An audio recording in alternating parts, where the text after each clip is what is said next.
Tak kunjung dapat warisan Lina Jubaidah, akhirnya Teddy persilahkan putri Delina adopsi Bintang. Permasalahan hak asuh Bintang kini menemui titik terang. Setelah sekian lama diperebutkan, Teddy kini akhirnya menyerah. Pasalnya, Teddy mengaku membiarkan putri Delina untuk mengadopsi Bintang. Padahal semua orang tahu jika sejak awal Teddy kekeh memperjuangkan warisan untuk Bintang.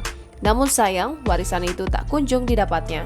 Nah, kini ia membuka alasannya mempersilahkan putri Delina mengadopsi Bintang. Teddy tiba-tiba mengaku tidak merasa keberatan jika putri Delina ingin mengadopsi Bintang. Menanggapi hal tersebut, Teddy tak menampik bahwa hanya putri Delina yang masih getol peduli pada Bintang dibanding anak-anak Sule yang lain.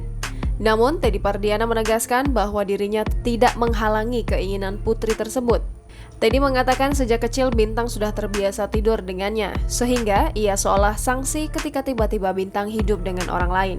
Teddy kemudian berbicara soal izin adopsi Bintang jika memang putri Delina menginginkannya. Pria kontroversial itu mengaku tidak menghalangi jika putri Delina berniat mengadopsi adik sambungnya.